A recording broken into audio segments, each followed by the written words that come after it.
you know, if you take people, and I've told you this, and you expose them voluntarily to things that they are avoiding and are afraid of, you know, that they know they need to overcome in order to meet their goals, their self-defined goals.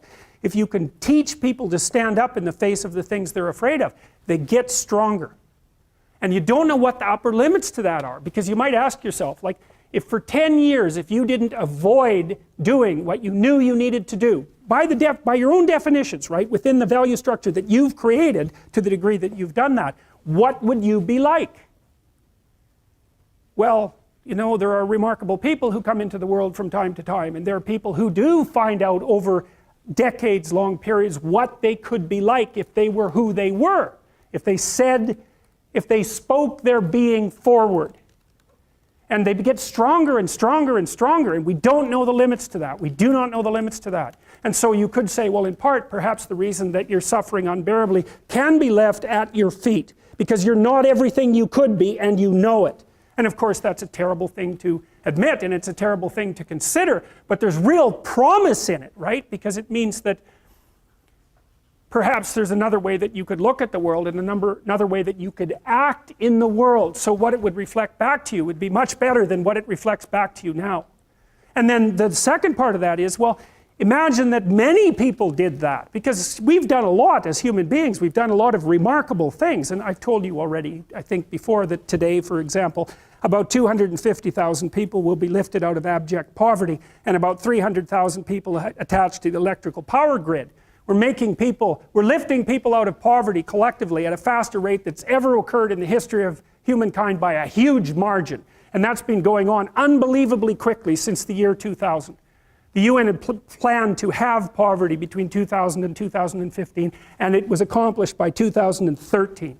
So there's inequality developing in many places, and you hear lots of political agitation about that. But overall, the tide is lifting everyone up, and that's a great thing, and we have no idea how fast we could multiply that if people got their act together and really aimed at it. Because, you know, my experience is with people that we're probably running at about 51% of our capacity. I mean, you can think about this yourselves. I often ask undergraduates how many hours a day you waste, or how many hours a week you waste, and the classic answer is something like 4 to 6 hours a day. You know, inefficient studying, watching things on YouTube that not only do you not want to watch, that you don't even care about, that make you feel horrible about watching after you're done. That's probably 4 hours right there. You know, you think, well, that's 25 hours a week, it's 100 hours a month, that's 2.5 full work weeks, it's half a year of work weeks per year. And if your time is worth $20 an hour, which is a radical underestimate, it's probably more like 50 if you think about it in terms of deferred wages. If you're wasting 20 hours a week, you're wasting $50,000 a year. And you are doing that right now. And it's because you're young, wasting $50,000 a year is a way bigger catastrophe than it would be for me to waste it, because I'm not going to last nearly as long.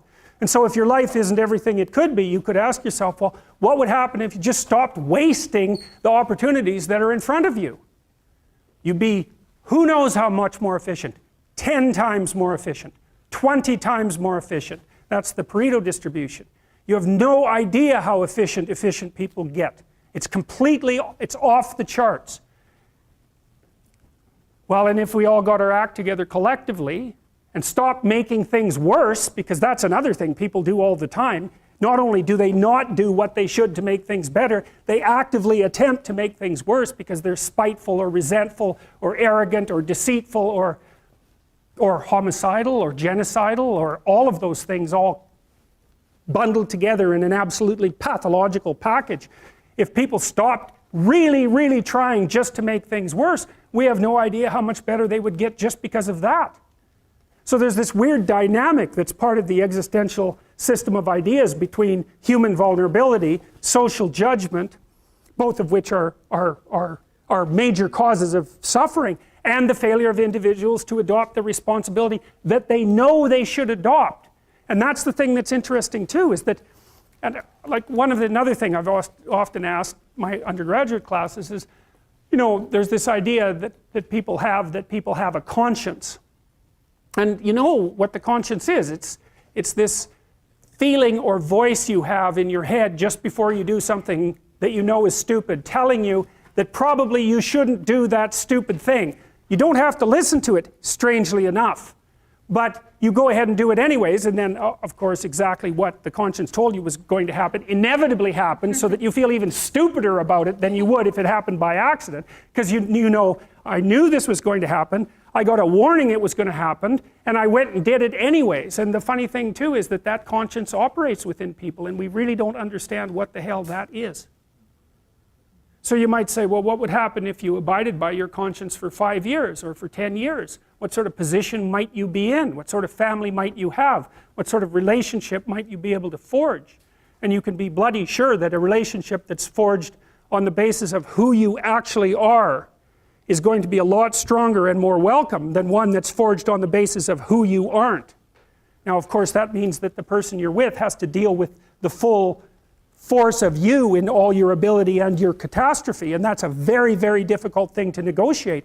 But if you do negotiate it, well, at least you have something, you have somewhere solid to stand, and you have somewhere to live, you have a real life, and it's a great basis upon which to bring children into the world, for example, because you can have an actual relationship with them instead of torturing them half to death, which is what happens in a tremendously large minority of cases. Well, it's more than that too, because, and this is what I'll close with, and this is why I wanted to introduce Solzhenitsyn's writings to you. You see, because it isn't merely that your fate depends on whether or not you get your act together and to what degree you decide that you're going to live out your own genuine being. It isn't only your fate, it's the fate of everyone that you're networked with.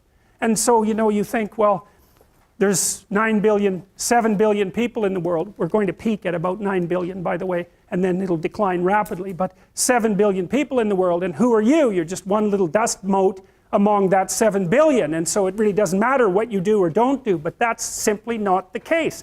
It's the wrong model, because you're at the center of a network. You're a node in a network. Of course, that's even more true now that we have social media. You'll know 1,000 people, at least, over the course of your life. And they'll know 1,000 people each, and that puts you one person away from 1 million, and 2 persons away from 1 billion. And so that's how you're connected. And the things you do, they're like dropping a stone in a pond. The ripples move outward, and they affect things in ways that you can't fully comprehend. And it means that the things that you do and that you don't do are far more important than you think. And so if you act that way, of course, the terror of realizing that is that it actually starts to matter what you do. And you might say, well, that's better than living a meaningless existence. It's better for it to matter. But I mean, if you really asked yourself, would you be so sure if you had the choice? I can live with no responsibility whatsoever. The price I pay is that nothing matters. Or I can reverse it and everything matters. But I have to take the responsibility that's associated with that. It's not so obvious to me that people would take the meaningful path. You know, when you say, well, nihilists suffer dreadfully because there's no meaning in their life, and they still suffer. Yeah, but the advantage is they have no responsibility. So that's the payoff, and I actually think that's the motivation. Say, well, I can't help being nihilistic. All my belief systems have collapsed. It's like, yeah, maybe. Maybe you've just allowed them to collapse because it's a hell of a lot easier than acting them out. And the price you pay is some meaningless suffering, but you can always whine about that and people will feel sorry for you, and you have the option of taking the pathway of the martyr, so that's a pretty good deal, all things considered, especially when the alternative is to bear your burden properly and to live forthrightly in the world. Well, what Solzhenitsyn figured out, and so many people in the 20th century, it's not just him, even though he's the best example, is that if you live a pathological life, you pathologize your society. And if enough people do that, then it's hell. Really. Really. And you can read the Gulag Archipelago if you have the fortitude to do that, and you'll see exactly what hell is like. And then you can decide if that's a place you'd like to visit, or even more importantly, if it's a place you'd like to visit and take all your family and friends. Because that's what happened in the 20th century.